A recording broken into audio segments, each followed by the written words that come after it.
sweated blood for these men. Given up my wife, my children for these men. I've given up everything I have for these men. Game is all that matters to me, because it's pure. It's safe. Life isn't. Any given Sunday, a legend will fall. I need you to lead this team. Tony, I'll be there for you. I am not re-signing a $7 million a year, 39-year-old quarterback, no matter how great he was. Cap helped build this franchise, which you benefited from. Don't you give up on me. You're like a son to me, Cap. I'll fight for you till the day I die. Any given Sunday, a hero will rise. Make me a believer! And on any given Sunday,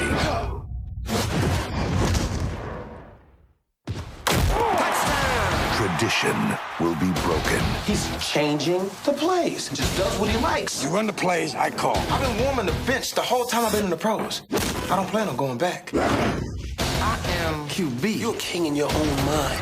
He may sell a lot of T-shirts, this kid, but he's tearing this team apart. Well, then you hold it together. Knock it off! Why the hell do you think my father put me in charge of bullheaded moron? You got old.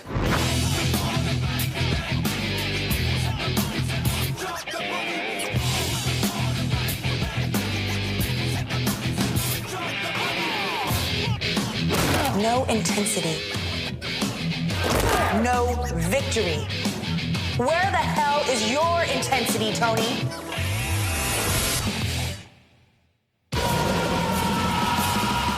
Any given Sunday, life is a contact sport.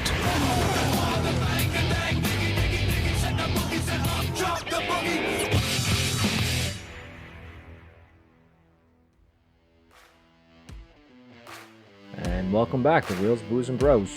Again, this is your first time tuning in. I encourage you to subscribe to the show so you can hear all the fun episodes we have created and for future shows coming up.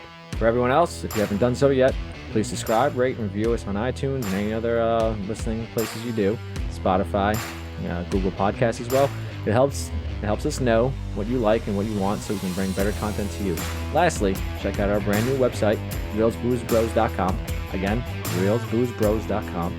You can find all social media and everything else needed there. There's also some links to some great content that goes behind the show. Picture of what we're drinking, some updates of what we'll be doing later on as well. So that's what I got for here. Open up the show. I'm your host Jay. I'm here with Brian and Nick.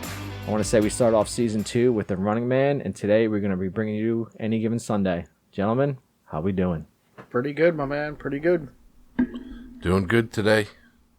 Getting excited to drink this beer and talk some movies. That's right. I'm glad you brought that up. So Nick brought this beer to us. I'm going to say just Mango Tango. Nick, you go ahead and let us know all about this beer. So this is a recent release from Source Farmhouse Brewery. It is a milkshake IPA, and it is mango, vanilla, and hazy. It's a Imperial IPA, 7.8% alcohol, and I think it is very delicious, very smooth. It's thick, but yet smooth at the same time. It is a tasty beverage, as we like to say. I like it. You do get that like hint of mango, like right off that first taste, and you're like, oh, this is pretty nice, refreshing. It is a little thick, but it's nothing like super crazy. It's not like you're drinking a Guinness or something like that. No. It's just a nice consistency for like a milkshake IPA. Yeah, I have to agree with both of you guys. I enjoy this. Again, that milkshake thing, I know it's my second milkshake, actually. I stayed away from it. What was the other one? Was it Moobies, I think we had? Yes. That was a very good one where you said the milkshake is not exactly what it is. And it's completely different from what I always think when I think of milkshake. So I thoroughly enjoy this beer. I do like the little citrusy. I'm not going to lie. I do like a little fruitier in my beer. I don't like when it overpowers, because I remember, what was it? It was like... That was the lavender one, I know you know. Oh, lavender. No, I'm talking about back in the day when Leinenkugels first came out, and they had the lemon. The lemon one, it was so good, because it had just a hint of lemon. Mm-hmm. But then the... I'm getting distracted, because Nick is making our friend Shane's shit face. Thinking about the lavender. It's the stink face. The Shane stink face. It just gives me the chills and everything. Yeah, so Leinenkugels, they changed their formula, and they put too much lemon in there. It's just goddamn disgusting. So I don't like it. Anyway, that's it for the beer. We might have another one going later on tonight. The kids were tough going to bed, so we might have to double down tonight. Now, let's start off Any Given Sunday. As football season's coming to a wrap, playoffs will be starting soon. Later on down the road will be the NFL draft. Any Given Sunday is what we wanted to do. A little background on the movie. I didn't do too much on this because this is just a long movie. A little synopsis. Way longer than remembered. Oh, yeah. Next thing you're like, holy shit, this is 2+ hours? Damn, son. I thought it was like a 2-hour movie. Yeah. It was not It's ready almost for... 3 hours. Yep. No. Yeah, I bet, Peter Jackson could have made this into like a trilogy out of there. So, anyway, Any Given Sunday is a behind-the-scenes look at the life and death struggles of modern-day gladiators and those who lead them. That's all I really got. I didn't go too far. It was a 1999 movie. It was released, I want to say, 22 December 1999. Which I was surprised that... I thought, for some reason, I thought that was like an early 2000s, like 01, 02. I was really surprised that it was a 99. I looked that up, too. I saw that. Yeah. Well, again, it's one of those times probably we saw it in theater. Yeah, and then, I know for sure I saw it in the theater. Without a doubt. But then we probably saw it again and thought like how relevant and recent for the time it was. Because wasn't this around the time of Michael Vick when he was... Michael Vick was in college. Yeah, he was like 2000, 2001 Vic came out. Maybe that's why it became relevant again at that time frame. Because we're like, wow, that's like Beeman. Like, who was the quarterback at that time? Like, Well, yeah, Michael Vick, you would say, like, the role would be, like, perfect for, but... Randall Cunningham was the one right before him. But there was a gap in between their playing time, so it wasn't the same. Okay. So that's what I got for background. Brian, you got anything? Nick? I know, Nick, that's not your forte. Brian, anything you want to throw in there? It's not too much. No, I didn't go like box there's office really not much you could add. Like, I didn't look up the numbers either. Like, I got to assume, like, the critic scores and all that sort of stuff is probably going to be... I have those. I'll announce like the critic scores and go to reviews. So Rotten Tomatoes gave it a 52% of tomato meter, 73% audience score. IMDb gave it a 6.9 out of 10. Metacritic's, the Metascore was 52 out of 100, and user score was 6.7 out of 10.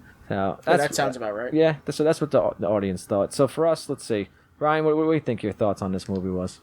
Going off of those scores, and I pretty much agree. Like, I could see the critics obviously not scoring this anything higher than a 5. Like, the audience score, yeah, I'm okay with like a 7.5. Like, it's not the greatest story of all time. What's cool is, like, you know, the full on action sequences in the games, and it kind of actually made you feel like you were in the game. Like, it seemed like it was a little bit better than at the time, like the NFL was doing with like how they were like using camera angles. So I mean the one camera angle? Yeah, so obviously like there may have been 2 at that time, but still, like, you know, like you got a different the end zone camera, the field goal camera. So that was pretty freaking cool with like some of the stuff, like when he's running through and you could see like what he's trying to see and how fast the game is, and you hear, you know, so I appreciated all that sort of stuff. Very nice. Nick, so what do you think? Your thoughts on this? So I thought it was a really good movie. You know, the thing that I wrote down on when I was watching is that it's just like gritty. It's a gritty movie. It really shows, like, it doesn't glorify the NFL or football the way some other films might, and it really shows like that dark side of football. And for sure. You know, before that, I think it really opened a lot of eyes to just how bad the players. I mean, they're making a lot of money and they're playing a game, but the things that they sacrifice to make that money, and the coaches and everybody, the doctors, and so like that was like the thing that really stuck out for me. Mm-hmm. But yeah, like in regards to the reviews, I'm right on with them. You know, it's a good movie. It's a good, you know, you can watch it, but it's not it's not the best, but it's definitely a very good movie. I mean, I would like to add that there were some really, really like breakout performances in this movie. So I have 2, and then a surprising one. So like Cameron Diaz, I thought was phenomenal in this movie. And same thing with Jamie Foxx. Like, you could almost say these like launched their careers, because like Cameron Diaz was in The Mask, but she wasn't really taken as a serious actress. No, because she was the attractive hot blonde that was there, and then she's like. Then after this movie, then she comes in and she starts doing other stuff, and then it's where it gets her to the roles of like where she's at, you know, like. So Jamie Foxx was just on In Living Color, and then, you know, Tawanda, right? And then that, like, but With that the was hair like, and the lips on there. like what else was he really doing at that time frame? Like he wasn't like it the other two snaps? No, that wasn't the Wayans brothers. No, that was both Wayans. David no, Allen it was Greer. David Allen Greer was the other and one. Keenan, yeah. But God, I like love those that guys. was like he wasn't really doing anything, and this movie then gets him like Ali and all this sort of stuff. So like those two performances were, I thought, amazing in the movie. And the other one that I truly like in the movie, and I forgot about how good he was in the movie. LT. Yes, was Lawrence Taylor. He was fucking phenomenal. Yeah. Like, I don't know if some of that is just like him obviously speaking on his own experience, but it was just like, fuck, man, he is so good in this movie. Was like, it the gold teeth that got you? Yeah. That sold you? I think but I that's was what just sold like, me. man, this guy fucking actually somewhat can act. Like, this was actually pretty good. This like, guy could go on a camera and be himself. Yeah, No. but I mean, still kind of tough to pull off, though. It was. So, But I give him a ton of credit. Like, No, he did a great job. He was great. I don't mean to minimize what he did. He did a great job. Absolutely. So you're saying Any Given Sunday LT is better than Waterboy LT? Stay off the drugs. Okay, and so for me, I enjoyed this movie. This is one of the few movies I'll agree with the critics. As you know, I like to score things higher, maybe even lower, but most of the time I score higher because I have my own scale of awesomeness. So the critics, they were on par. It was good. I enjoyed it. Not much of a storyline.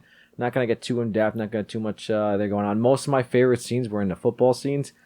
The scenes in between, I would have to say that's for later on, like partying wise. I enjoyed that. A little longer than it should have been. They could have cut out a lot of other crap, like random stupid conversations that had no need. Hanging out at the bar too long. Picking up Kelly Kapowski hooker. Too many scenes with her, though. She did Jesse look Spano, come on, man, get it right. I'm sorry, Jesse Spano. It's been a while. Jesus Christ. I know. You know what? I like to make a correction. Brian's actually pretty good at these things because he actually got the Whitney Houston song right, and This Is the End, as opposed to it was. We caught a lot of flack for that mistake. Yeah, our wives are very upset. I'm like, how do you not know Whitney Houston? I'm like, I'm sorry. It wasn't just our wives. Anybody who listened to it and The me hate mail was is quick to real. let me know. and me Was the quick whole to time. let me know when they saw me how I was wrong, that I was right that Celine Dion sang the Titanic song. No shit. But that she did not sing the song as they went into heaven. Yeah, jeez, God forbid we're wrong. One honest Sorry, mistake. I'm human. I don't know my female pop singers as well as I should know, but I'll throw the goddamn movie line right at you.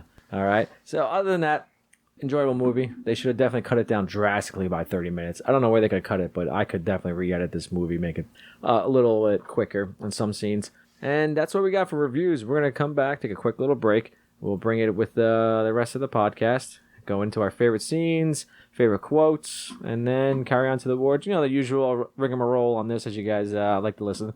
God bless you, Brian sneezing off microphone. Don't want to fuck anything up. All right. Be right back.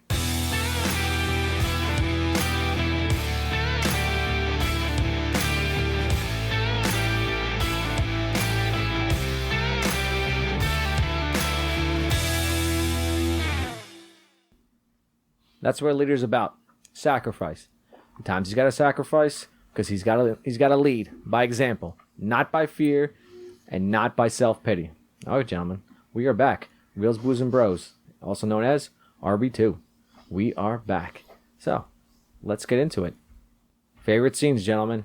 Who would like to start off this one? Brian, you want to start with favorite scenes? Sure. I mean, if we're going to go that route. I got a few. I'm going to go with like 6 of them to try to narrow it down. The first one I got is going to be the opening scene with Cap getting hurt. I mean, it just kind of sets up the whole movie right there. I just got to say that is probably one of the craziest hits you could see, and if you were in today's NFL, you'd probably be kicked out. It's not happening anymore. You're not seeing that Protecting anymore. the quarterback was like... Yeah, exactly. So can you just imagine if that's Tom Brady? He'd be like, oh my God. Yeah, Oh, like man. that's just, A lot of people wish that happened to Tom Brady. yeah. So then in comes Willie Beeman, but before that, the second string quarterback comes in, and you get like an like a quick unforgettable line because he gets hurt on one play and all of a sudden you hear James Woods, the doctor, go, Oh, God. What he fall getting hurt off the bench? I thoroughly enjoyed that So quote. I was like, that's great. So yeah, that just kind of sets up the whole direction of the movie. Like this, person that nobody knows about, even Coach D'Amato's just like looking at him like, you're the guy, huh? Like, has no idea this guy's on the team. Like, So it's like, well, shit. I thought that was pretty cool. My second scene that I'm going to go with is, I think I'm doing this in order, which is when Coach D'Amato meets up with Christina Pagliacci, the owner, Cameron Diaz's character, and I just love this scene and how Miss Paganici. Yeah. In the locker room. Yeah. So I just love the scene and how, like where I said earlier, where she stands up to Pacino, and like you don't ever see someone go back at him like that. For someone like that who's not really a big name actress at the time, like, yeah, she's good looking and all that stuff. It just kind of shows she's got some chops, and like she does not back down. Like he's going 100, she's going 100 right back at him, and I just love the intensity that the two of them had, and I was just like, did she outact him? Like, shit. Like in that scene, I'm not saying obviously for a career or anything like that, because you could say Pacino's like the greatest actor of all time. So She's just lucky it wasn't Joe Pesci. so She'd be fucking dead. yeah. I didn't mean to get blood on your floors. I'm sorry. So, what were you telling? I'm a good so shot. there was that one, and then the next one's going to be I have is with Coach D'Amato again, and him meeting with Willie Beeman at his house. I had that one too. So once again, like I said, these are two breakout actors in this thing, and same thing, Willie Beeman, Jamie Foxx going toe to toe with D'Amato, and some of that stuff that's being said in there was just like. Jambalaya. That's what it was. Jambalaya, but just like, using the tones of racism in there and everything. It's not racism, it's placism. Yeah, exactly. Like I have that as one. Talking about the something that really wasn't a big topic back then, but talking about the college players not getting paid to play and the ridiculous rules that they're expected to uphold. That this guy just gets a $300 suit and he gets kicked out of college. Yeah, he's the one who got caught, and everyone else is doing the same thing. You know, so it's like he's motherfucking Coach Hemme has a goddamn cornerback tackling fucking 300-pound motherfuckers. Ruin my shoulder. Yeah, I don't do that shit. Like I said, Come to my beer. like I said, I just like how not as bad as a spill. how he goes back at Pacino and holds his ground. So I thought that was a really, really well done scene. A little bit of foreshadowing in there. You have the Ben-Hur in the background, Charlton Heston's in the movie, the gladiators at the time and all that sort of stuff. Yeah. So it's just like Yep, that's a little BTS right there. I'm gonna throw in a little behind the scenes. So there was that one. Then I would go with Willie Beeman and Shark meeting in a sauna, and this is where I think LT watching them just wearing a towel around their waist got me going too. Oh wait, that's not what you meant. Hey, man. You late. But did anybody follow you?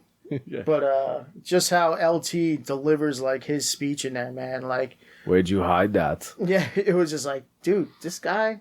Like, I know we said it before. Like, yeah, he's talking about probably himself and everything, but it was just like, shit, this is fucking good. Just the way he broke it down, and it was just like, damn, this is. So I truly enjoy that scene. Then I'm gonna have to go with the playoff game, with the pregame speech, and there's not much more you can say besides that. Jesus, yeah, just say pregame speech. That's like 10 fucking minutes. I'm ready to run. Like I'm ready to impactful. Run through a wall every fucking time I hear the speech, and this goes down in like not only for me, just like great like sports movie speeches, but just great movie speeches like in things. So this is like one of like my top 5, like where like people are just going off, and like it just shows like Pacino, just like how great he is, and just captures the whole audience. And then I'm like, dude, I'm ready to go right now. Goosebumps going. So that's good. And then the final one is the final drive, and then how it all comes together, from the speech and everything that he learned, Willie Beeman, and learning to trust the players and everything, and like that whole scene with him and Julian towards the end with the we're gonna run Comanche, like everyone believes in each other for this one goal, and it just all comes together. And to be honest with you, like, I thought they were gonna like make them lose. Like, I really thought they were gonna be like, he's gonna get stopped at the 1 yard line, like, and they don't get in. But everyone turned around and be like, you know what, this guy really fought. But obviously they win. So I mean, it was good. So those are my scenes. I don't know if you guys have anything to add to it. Yeah, but maybe in a different movie if they all ended. I don't know if they would have lost the game. You could see it ending on a loss, though. Yeah, exactly. Like, so I mean, they do. I mean, technically, it does end on a loss, right? It's not shown. Right, so. right. I mean, not the game's not shown. Yeah, exactly. They exactly. flash back to what happened in the end scene. I got that. Okay, good. So, Nick, what do you think you got for your favorite scenes on here? So I got for me to start, I had the first locker room scene after they come out after halftime, coming in from halftime. There's that total chaos at a halftime where the teams are splitting up and everybody's like getting direction from the coaches, and then you're seeing the guys with the trainers and just all that stuff. And then like you got James Woods is absolutely. I think his one-liners in that is great. He's got he says the first one is you were one of the few relatives that I can stomach. Like that. That just like had me like dying. When he continues on to say to his relative, runny nose, diarrhea, gonorrhea, or pink eye, you. That's what gonorrhea, fuck. And then as he's going to go into the room to see the quarterback, he says to the other trainer, you know what? Give him a hand job if it helps him feel better. So like just that, like it was like just one-liner after another from James Woods that just absolutely had me dying. Classic James Woods right there. Right. So then like cuts to the lineman who's got to take a dump with the IVs, and the trainers like kept following him with the IVs, and then I gotta go. He kicks out the place kicker, get out, and then you see the trainer stuck with him, and his face is like practically vomiting from it, and then. Pacino then taking the team and bringing them together and trying to rally them and talking to them, and then talking about raising your hands if you're a pussy and nobody doing it, and then LL Cool J standing up and doing it, and then it's like, Jay, what the fuck you doing? Yeah, he goes, "Oh, coach, I didn't want you to be the only pussy with your hand up." At least lighten the mood a little bit. But same thing in that scene. I do love Jim Brown. As a defensive coordinator. Love Jim Brown. And he's in there, he's like, we made this easy enough for you motherfuckers. Yeah. Like, we can't make it any simpler. It's like, the offense ain't doing shit. They're down 2 fucking quarterbacks. Got a third string in fucking defense. I love Jim Brown. Yeah, he was great in this movie, so... Yeah, all right, sorry to cut you off. I think it was a great thing. I missed that part on the list of things, but yeah, that was great. And then... I was sticking with the locker rooms. The next one for me was the Cameron Diaz when she comes in. I forget. I think it was after the Minnesota game, maybe. I don't remember for sure, but it was the week before Dallas. She comes down into the locker room, and she's talking with all the players, and then you see the one guy with the fucking Mandingo on. Just no shame in his game, hanging out there. It was like a fucking bee? It was like an anaconda. Nah. And then like you see you hear the rap music, and then you see like the group of like white guys with the hard rock music, rocking out, right? And then they're dancing in the shower, trying to rock, and then the black guys are like, "Nah, you ain't got the rhythm," Yeah. So then the country dude throws the crocodile in there, and then you got Jamie Foxx hitting on Cameron Diaz, So to me, that was another good scene that gave me a bunch of chuckles. And then my final scene that I really liked was the end, the last scene where the press conference, and they're talking about how Al Pacino's character stepping down, and that the offensive coordinator is going to take over. And, even Cameron Diaz gives the nod to Al Pacino for thanks for reminding me of, what's important. And then you think like Pacino's going to come up and he's just going to talk about retiring and fading into the sunset and all that goodness. And then what happens? Oh, well, you know what? I'm going to go to the new expansion team because they're giving me management control too. And I hope I don't mess it up because I'm bringing Willie Beeman as my starting quarterback. Oh, my God. I just love everybody's reaction. They're like, what the fuck? Yeah. Oh, great. Because they were still on camera, so they're like biting their tongues. And I had that as one of my favorite scenes on there. So Or the writer, I can't forget this line because it's one that stuck with me. The writer who like trashed him the whole time. Yes. And then he's like, he's an arrogant son of a bitch, but I'm gonna miss him. then when he like points him, he's like smoking cigars on me now, huh? Sorry, Jay, I didn't mean to cut you off. that's You it. go ahead. I got you. It's all good. So I guess, is that what you got for your scenes? Yeah, those were my scenes. I see. That's exactly that end credit scene, because again, the movie was over, the credits are rolling, but they're doing that thing. I love that scene.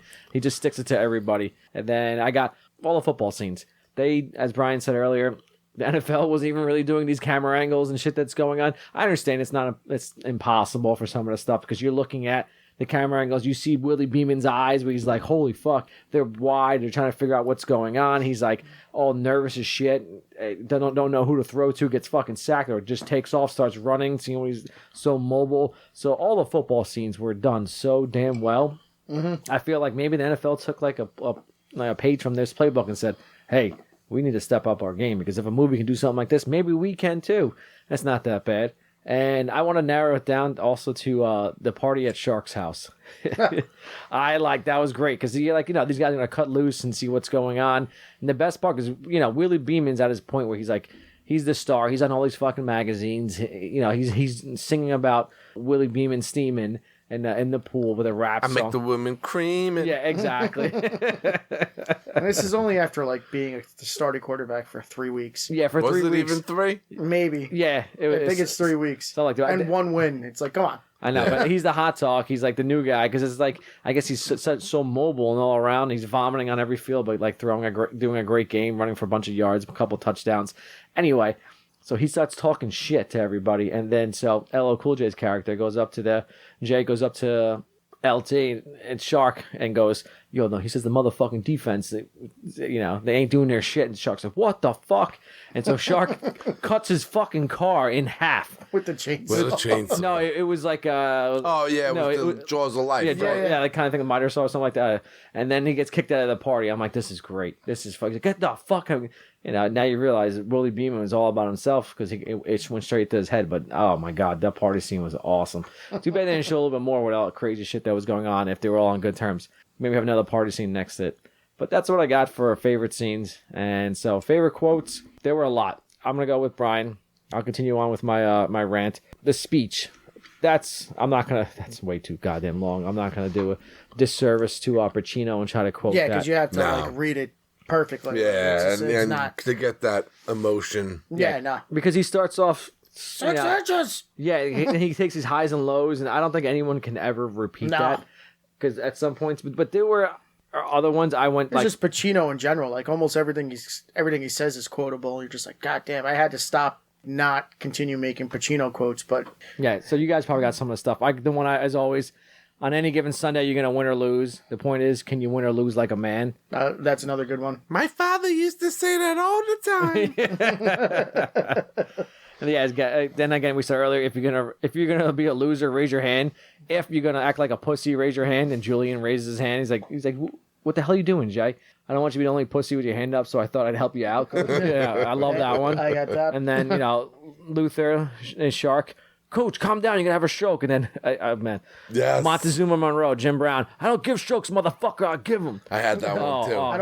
I don't get strokes. I give them. Yeah, I don't get strokes, motherfucker. I give them. Oh, the intensity of him shouting on the sidelines. And he's still fucking ripped. Oh, yeah. God, yeah. Yeah.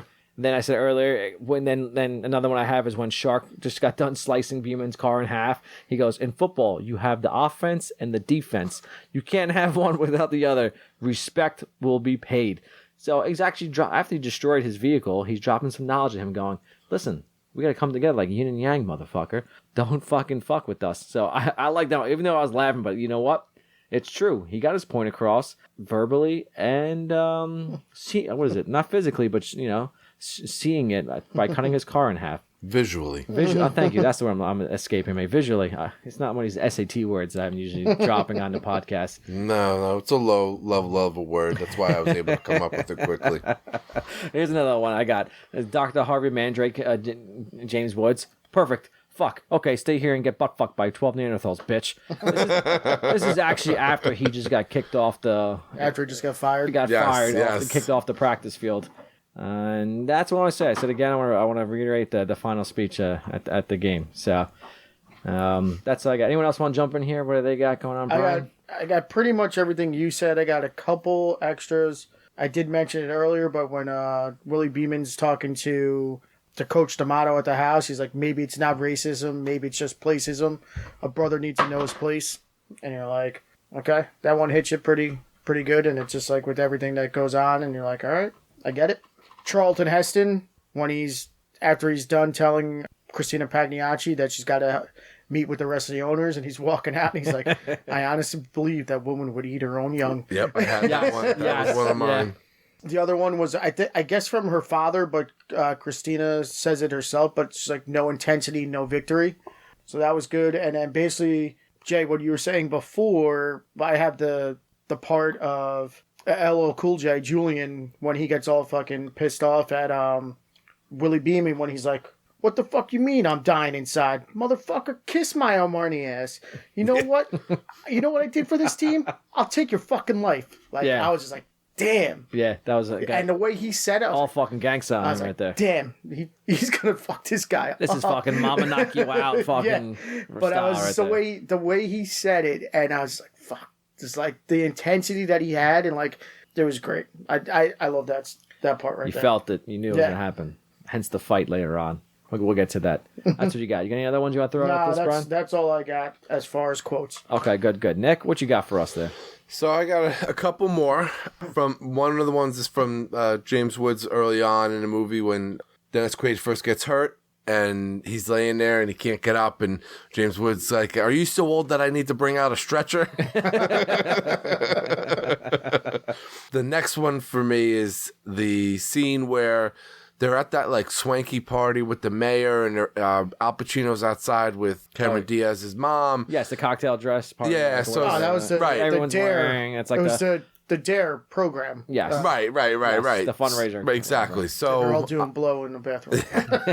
So Cameron Diaz comes to get her mom, and she's bringing her into the car, and she's talking to Al Pacino about his ring and how she remembers the dad designed it, and she'll have to, wear hers around her neck. And Al Pacino goes, you got to win one first.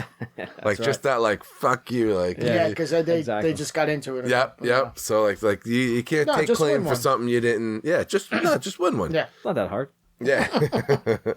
I do like in that same scene, the offensive lineman who was Vladimir, the guy from the program, who's like, he sees the old lady. He's like, so what do you do for dick?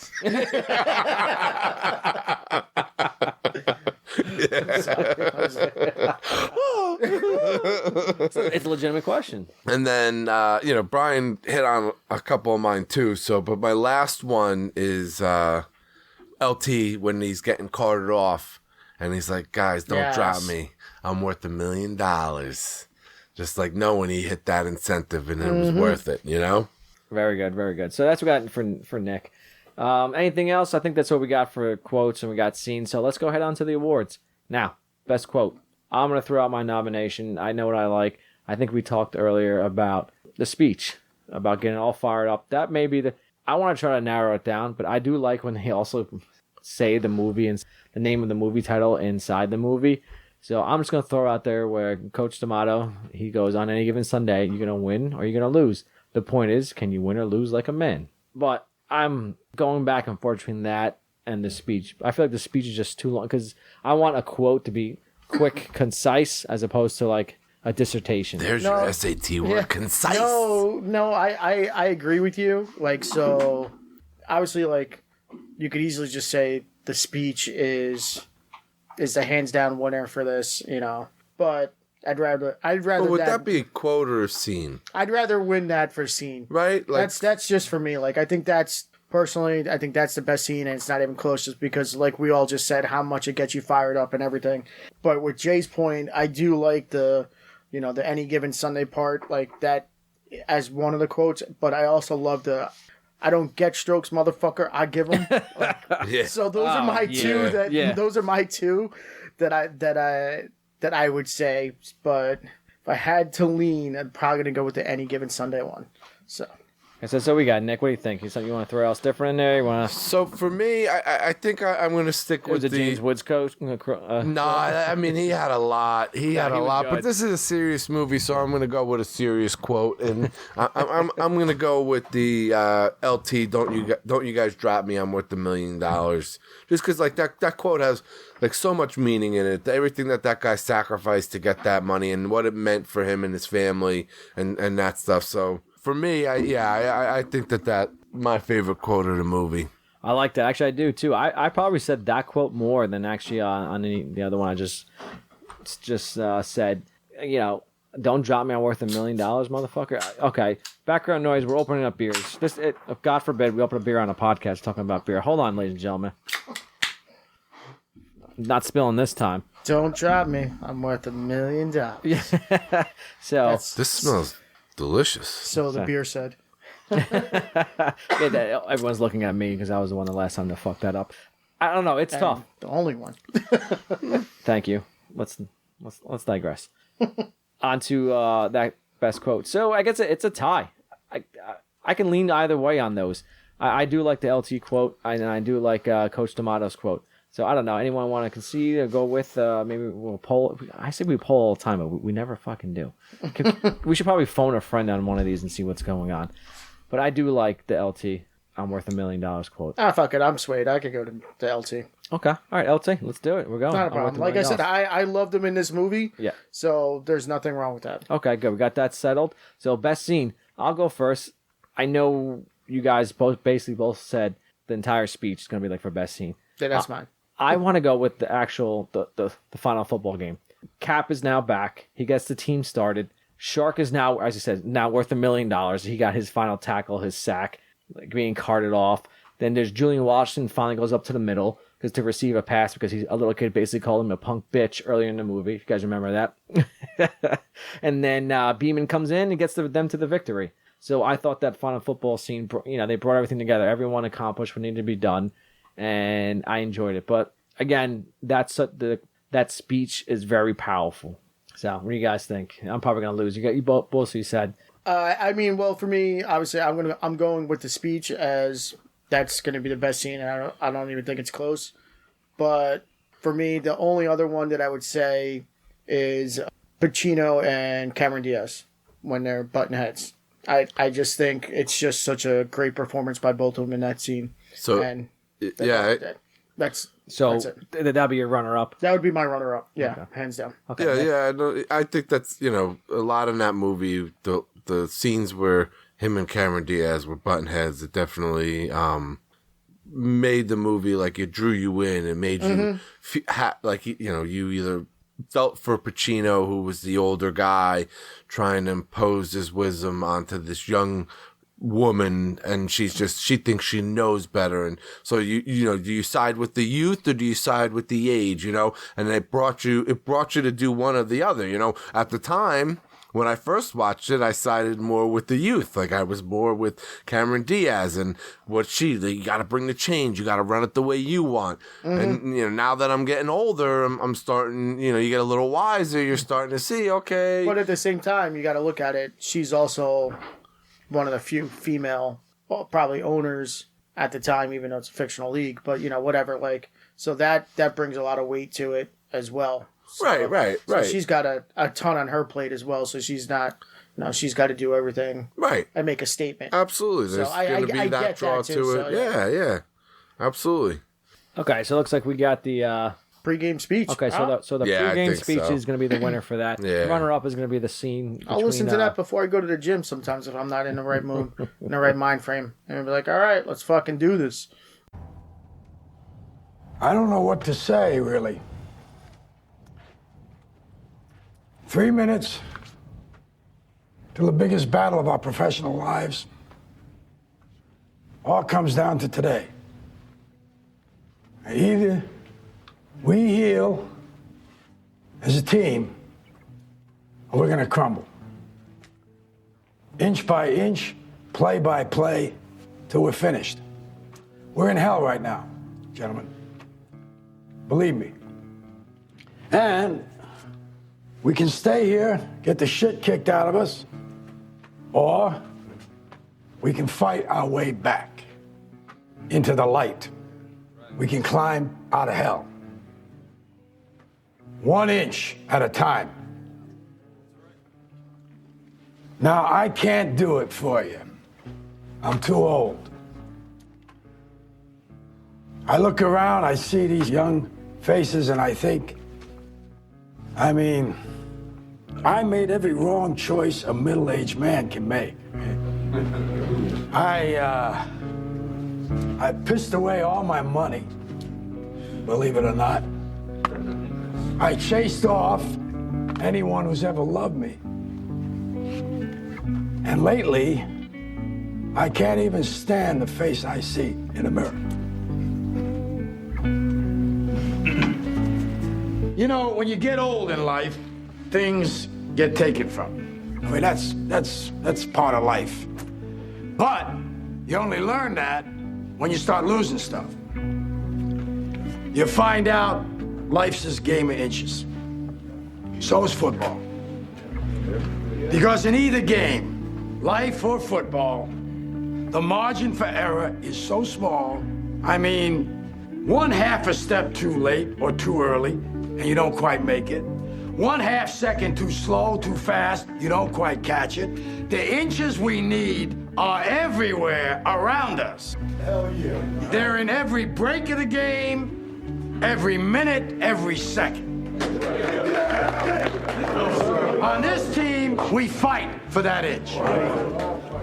On this team, we tear ourselves and everyone else around us to pieces for that inch. We claw with our fingernails for that inch. Because we know when we add up all those inches, that's gonna make the fucking difference between winning and losing. Between living and dying. I'll tell you this, in any fight, it's the guy who's willing to die who's gonna win that inch. And I know if I'm gonna have any life anymore, it's because I'm still willing to fight and die for that inch. Because that's what living is. The 6 inches in front of your face. Now, I can't make you do it. You gotta look at the guy next to you. Look into his eyes. Now, I think you're gonna see a guy who will go that inch with you. Hell yeah. You're gonna see a guy who will sacrifice himself for this team because he knows when it comes down to it, you're gonna do the same for him. Hell yeah. That's a team, gentlemen. Hell yeah. And either we heal now as a team, or we will die as individuals. That's football, guys. That's all it is. Now, what are you gonna do?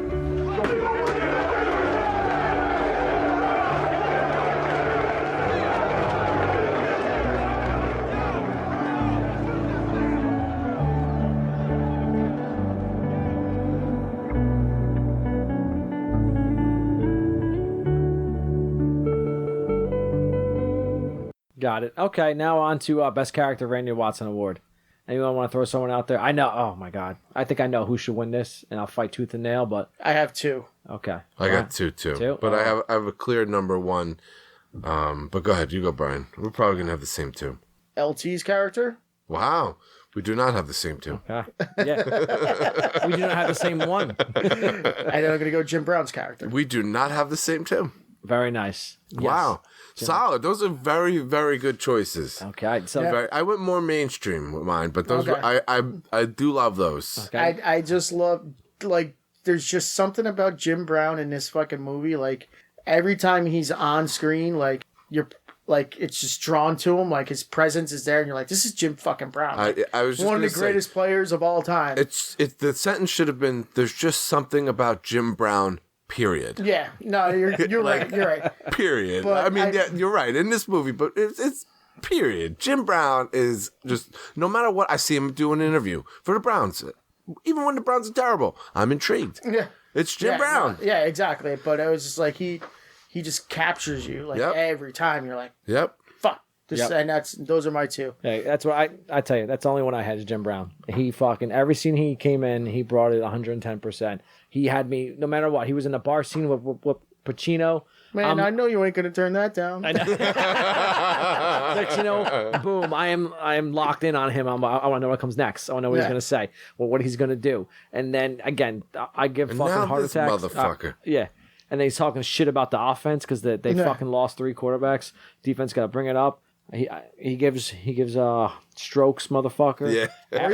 Or even when he's telling LT like the heartfelt speech, like he's like, "You ever seen a punch drunk boxer?" Yeah. And he was just like, he's like, "You want to live your life like that?" You know, like he's like trying to convince him not to play. Yeah. And then he gets pissed off when the coach says you got to sign a waiver. He's like, "Fuck, man, you gonna fucking do this, coach?" Like he knows. So Montezuma, Jim Brown is my Randy Watson. Nick, you got 2 different ones from us. I went mainstream on mine. I'm guessing Jimmy Woods is one of them. Honestly, he was my runner-up. He was good. He made me laugh all the time. I mean, this is an all-star lineup, so you're not going wrong with any of these picks. No. But I went Jamie Foxx was one of them because I just think he did a really, really good job. Yeah. I don't even remember him being in a motion picture before this, where Cameron Diaz at least had a couple under her belt. Yeah. Previous to this, I just remember him in Living Color. So for him to make that jump, the Jamie Foxx show.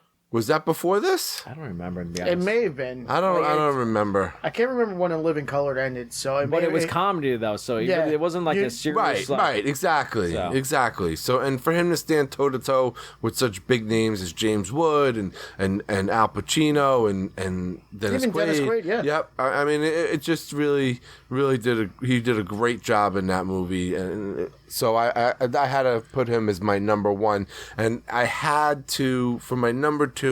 I had to go back. I had a moment when I was thinking about who to pick where I flashed back to our friend Shane O'Mac's babe grilling me because we did not talk about Karen in Goodfellas and what a great job and gotta pump up the females. So I felt compelled. I want to please the fans, right? That's true. So I felt compelled to meet her needs and bring up a female character that I just thought did an amazing job in this. Cameron Another Diaz's young mom. up and comer, yes, Cameron Diaz. No, I meant her mom. The alcoholic, the greatest young female. and up and comer. Yes. Yeah, she's very young. Yes, she's very attractive. But no, Cameron With the Diaz. dog I and- thought that she just did an awesome job, and because just think in general. What you think of Cameron Diaz as an actress. You don't think of her as this cold-hearted, calculated bitch. No, she's a sex symbol, plain and simple. And she plays this cold-hearted, calculated bitch like you would never believe. So for me, I had to make her my number 2. I can see that. I felt like it may have been a little too hard at sometimes because they want to, at that time, maybe they wanted to push it. Where she, trying to expand the team going to LA. But I also think that goes back to what Brian was saying, that she's the only female, and she's trying to overcompensate for that and show her strength to these men, Like in certain areas, but the fact that she wants to take the team and move it, and then that's what she gets caught in the end, where it's like, aha, bitch, you overstepped, and this league of old white men who think they know what's going on. So they could have done a little bit better with that part, in my opinion, but other than that, every scene she was in, you said toe-to-toe with Pacino, one of the fucking greats out there. Hands down in the top 5 actors of all time. He if you can go toe-to-toe with Pacino in a scene, then you are definitely not elevating yourself. I think I actually won the scene, to be honest with you. Like it's, you elevate yourself up 2 notches on there at least. It's kind of funny that we really haven't mentioned, like, Dennis Quaid, like, this whole movie. Like, during this whole podcast, but, like, he was actually really good in that role. Mm-hmm. Like, where, he looked like you're going to relate him to, like, maybe like a Drew Brees or something like that. Like, he's not the guy that's cursing or, doing all that sort of stuff. He's like, he was good in his role. And, even his wife in the movie, fucking Lauren Holly. Fuck that bitch. It's like, where I'm gonna go with this next thing. It's like you're trying to lead into the next award, and it might even be unanimous. This might be our first unanimous award. I think so. Yeah, I think so. I'm gonna go ahead. But it's just funny that like we didn't mention him, and at this time he's still a pretty decent sized like star. Like he's obviously a bigger star than Jamie Foxx. Yes. You know, that sort of stuff. But you know, he did a great job as that aging vet, and then showing you his savvy ways of like what he did, and rallies everybody, and you're just like, fuck, you know, you gotta respect that, you know. And then even at the end, coaching Jamie Foxx on that last drive, you're like, yeah, absolutely. So. Yep. Okay. And then that's all I had. So, all right. So now we're gonna actually segue into the worst character, Adrian Balboa. Man, fuck that bitch. Oh yeah. Cap's wife. I don't want to know her name because she just urges me so much. Oh God. Okay. Let me tell you. So you know, I haven't seen this movie in so long, right? So there's a lot I didn't remember about the movie, but from that first scene when I rewatched it, that first scene in the beginning when Cap got hurt. And then you see her, I wanted to punch her just remembering everything that I didn't like about it, all right? Just in that moment, I didn't even have to rewatch the entire movie. Like, when we watched Ghostbusters, I didn't feel that way about Peck right away. It took a while to rebuild that anger towards him. It does. You know? But for Lauren Holly, the minute I saw her in the stands with when he got hurt, I was just like, I want to fucking punch you now. Meet me outside. Ah. She was all about that money. Oh yeah. And the fact, and this is, I mean, what really, like, she leads it up to like with just showing about the money and everything. But when he's telling her that he's gonna retire after the season, call it quits. And she just slaps him, and she's like, "You're the goddamn quarterback. You're not a quitter. You have 2, maybe 3 more years in you." And this guy's telling you that he has the shakes and can't remember things. And this is what you're worried about? Like, fucking bitch. Yep. Like, goddamn. Like, she was just on a next level. Like, see you next Tuesday. You know? I'll say she's a fucking cunt.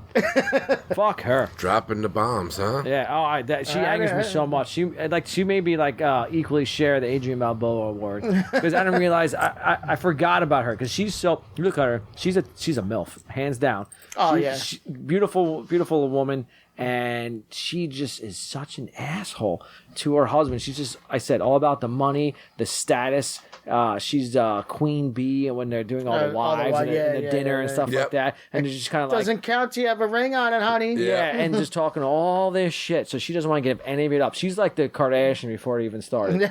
Like she's all about that shit. Yes, that's a perfect analogy. I fucking hate her. Well, then that's when she slapped him and said, like, he's men are not supposed to show weakness, and then finally he goes, "Listen, dude," it's like going to that's his life partner, the love of your life, your best friend, and saying, "I can't do this, my safety, my health," and they have kids, and she just slaps him and says, "You need to get your shit together because you got 2 or 3 more years, motherfucker. You have no idea he can get one concussion and he can be done. His back is done." You have no idea what this is taking on your body. You go get your skinny ass out there and put some pads. Right, you know what? I'm getting a little too heated right now. Okay, so obviously, be easy. So we decided who Adrian the Balboa Award goes to on this one. So that's what we got for there. So next we're gonna hit you up with a little BTS behind the scenes, but we're gonna take a quick short break.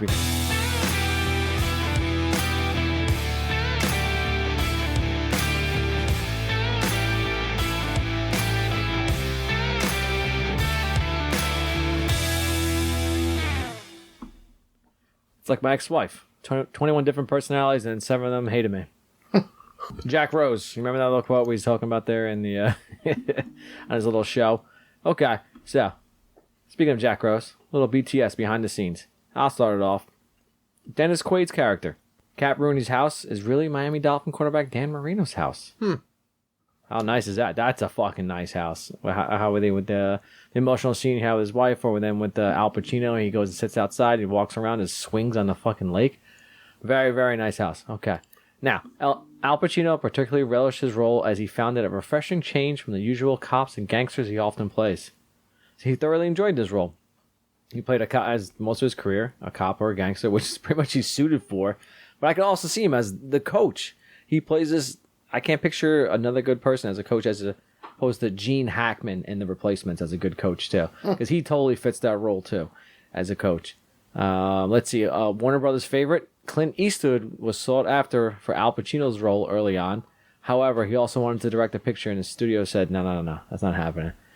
So, there goes that. And, according to Jamie Foxx, LL Cool J took the scripted rivalry between the two characters a little too serious and then punched Fox in the face while filming the scene when the characters fought. So, it was actually a real fight, and LL Cool J fucking punched Jamie Foxx.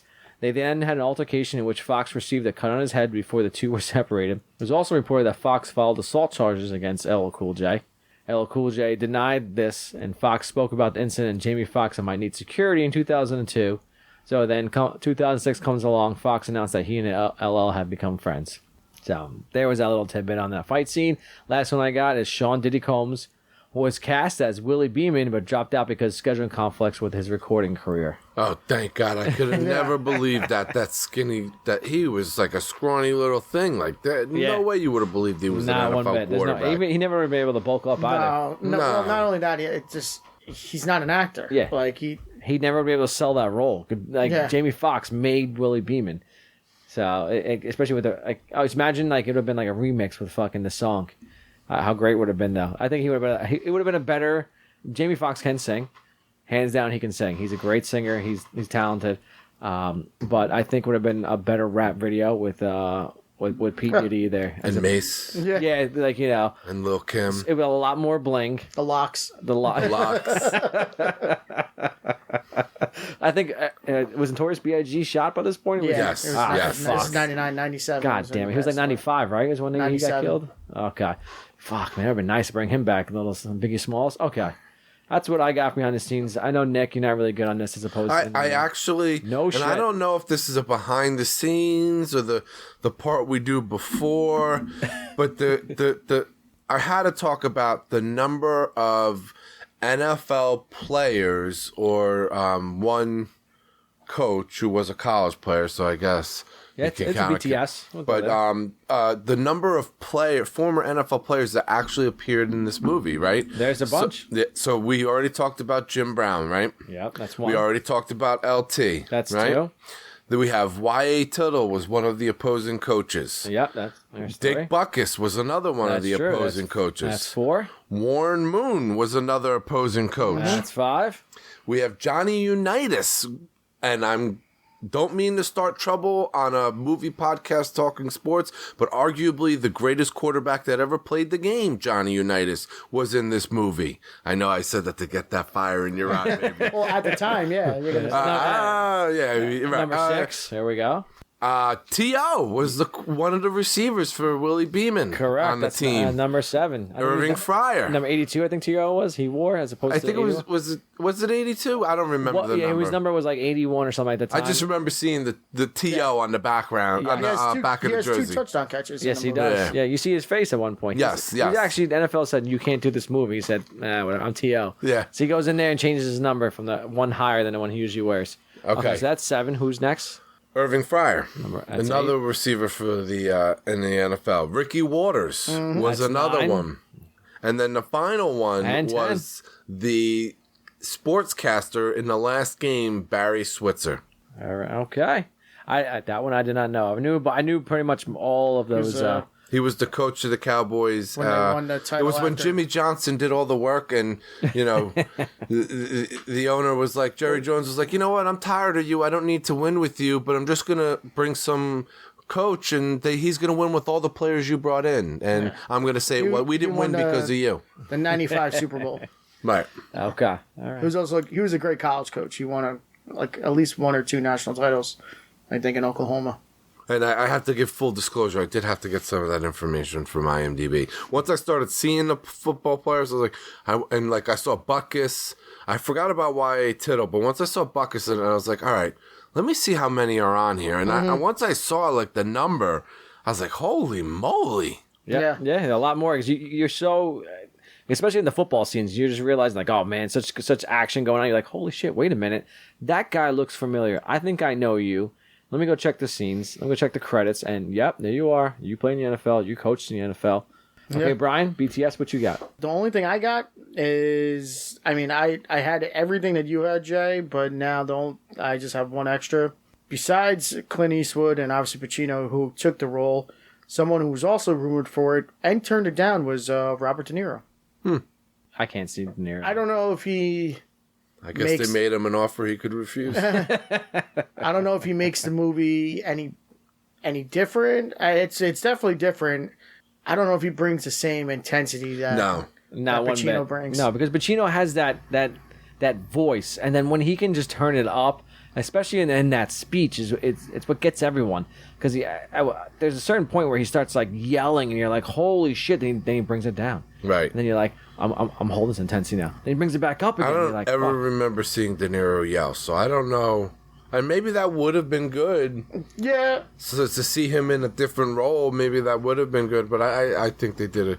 I think the way it worked out was probably the best case scenario. Yeah. No, you're right. I'm just saying I don't think it's better with De Niro in there. I think Pacino was the right choice.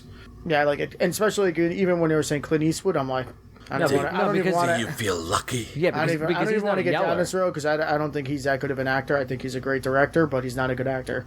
But we'll just leave it at that. For those who can't see, I'm making the weird Clint Eastwood face. Yeah. Is that close? It's like he's constipated. Yeah. It's like he's constipated. So I mean that's that, but we'll just leave it at that. That's a discussion all right. for another time. So you have anything else you want to add to the BTS, Brian? Or that's all I got. Okay, so now the usual question: can The Rock make this movie better? Does anyone want to jump in on this? Nick is saying his head no. Do you want to vocalize that? It's just we've got enough muscle-bound guys, and I just don't. I don't know who we would replace or how we can make it better. Yeah. I just don't see it on this one. Okay. I love The Rock. I love to bring him in on anything, but I don't see it on this one. No, you're right. Like he can't unless they're gonna put him at like a defensive end. Because that's what he played in college. But and that was the one thing, like to have him and LT like feeding off of each other. I could see that. But even then, like, but it's would that be too much? And where do you add that? Yeah, because it's already 2 hours and 46 minutes. Where do you add that? That's another 30 minutes that they add right in there. See, okay, you guys disagree. What I would like to see is, hear me out on this. I still say no, but if they would have put him in, I would like to see how a spin-off. This is how he gets hurt. And they have the show Ballers. Remember that show on HBO, Ballers, a 30-minute show? Have you seen that show, Nick? I didn't see it, but I know it. But you got an idea of it? I know what it is. So he's the agent. This could be where it happens. Yeah, where he gets hurt. Maybe they show him in the opening scene, too, or in the next game, or opposite team. He gets so fucked up, and let's follow this guy, because he look... So, that's just my opinion. I don't know what it's not a bad way to spin into the show. But does that make it better? The movie better? That's true. It might lead into the show, but does that make the movie better? Maybe not, but that's what I think. That's what I thought when I come up with this. So now on to the next one. Should there be a sequel franchise TV series of this? I said maybe the spin-off show Ballers can do it.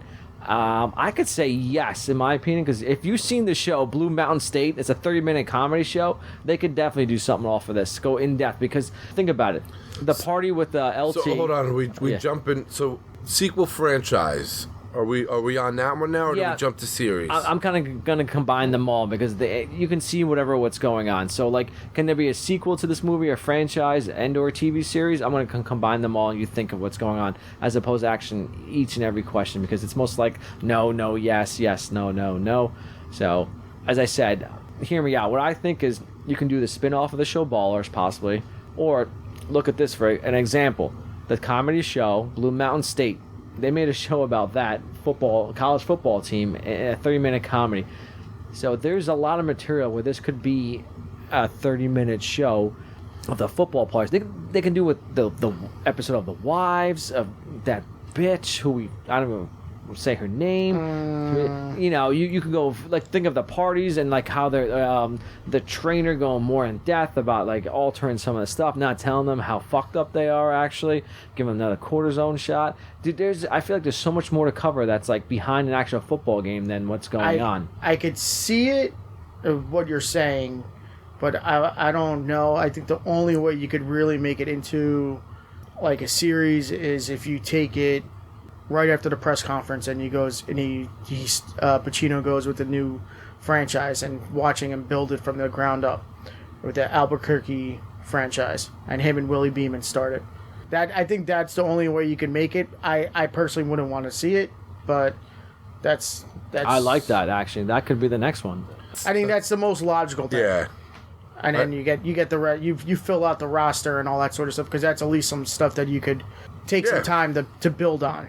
Training camp, all that sort of shit. Oh, yeah. Hell yeah. So I want to build off of that and say that I think that you can also, you know, you could have made a sequel movie be about that their second season, that next season in there, or you know, a few games from that first season, whatever it may be. And you could even make a sequel for now where Pacino's like the consultant and he's got Jamie Foxx as his head coach.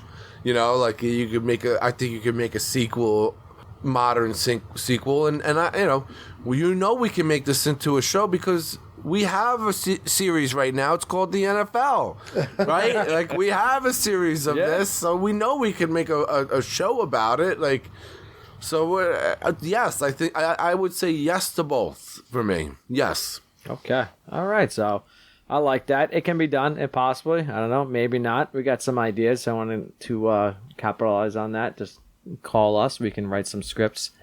I have no idea how to do that, but we can throw some ideas. Don't listen to him. We can't write no scripts. But we can spitball like a motherfucker. Oh, we have no idea. Okay, so that's that. So let's bring it to the end. Let's wrap this up. Final thoughts? Nick, final thoughts on this movie overall. What do you think about this? Any Given Sunday? Yeah, it's a good movie.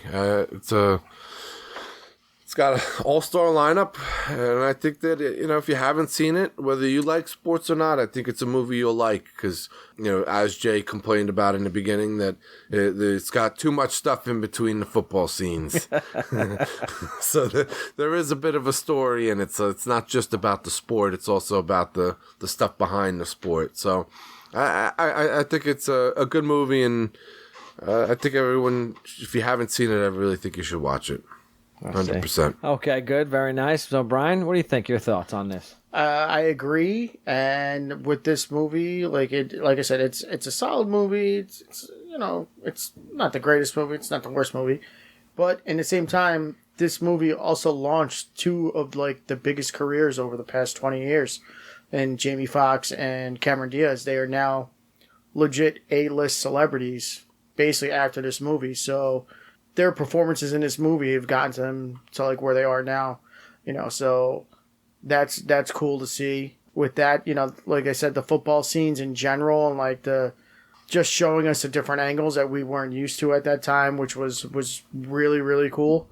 And then, you know, just some of the other performances. Lawrence Taylor was fantastic, and, you know, Pacino, man. You got to say, he gives you one of the hands down greatest speeches in movie cinema history in this movie. So, yeah, that's it. I can't really say much more besides I may go home and listen to the speech one more time. And I guess you don't want to go to bed tonight. Yeah, either that or I'm just going to wake up and before I go to the gym tomorrow morning, listen to the speech. So either way, it's happening. One of the two. Or maybe both. I don't know. We'll see how crazy. I'll just leave it with that. Yeah, exactly. So I have to agree with Brian. It launched two careers. Cameron Diaz eventually becomes Fiona, Princess Fiona in Shrek. Who would have thought coming from this becoming Princess Fiona in Shrek? Jamie Foxx probably had one of the... You realize how much of an amazing actor he is when he does that movie with Tom Cruise. It's escaping me right now. Collateral, where he's a taxi driver, and he has that scene where he just basically does a complete 180 of his character and becomes this hard. Amazing. So I know I'm doing a disservice to Cameron Diaz, but I just thought I'd throw that in there because that's the first Princess movie that popped in my head when I think of Cameron Diaz. So. And my thoughts for this movie, very good movie. I feel like they could have cut it down by at least 30 minutes. some stuff wasn't really needed. That's poppycock. And like, you know, the Al Pacino talking to the drunk wife about how much she hates him and she wants to overturn Cameron Diaz's decisions, some stuff here. I guess, but also at the same time, that's pretty pertinent to the yeah, movie? because you need to know that information about her. You can read. They could have did it somewhere else, but you can read between the lines on shit like that. A little stuff there that's going on. I wish they were showing a little more behind the scenes of like the parties, a little more partying going on there. Again, the football scenes were amazing. I think the NFL may have stolen some camera angles from there and decided to up their game for that. I don't know, but watch the movie. It's longer than you expect, so take some time off to actually really enjoy this movie. And that's it. You can give us a mention on our about the movie. What's your thoughts on any of our social media, on our website at reelsboozebros.com, and look forward to our next podcast. Our next podcast is going to be drum roll. Anyone got a drum roll? Nope, no drum roll. All right, Brian. Next podcast is Zombieland. Remember the rules. Do we have the rules off the top of our head? Double tap. Always stretch, cardio. Like a couple of them going on there. What's the rules? Is that what he called them? Yeah. Okay. He had like 32 of them, I think. Yeah.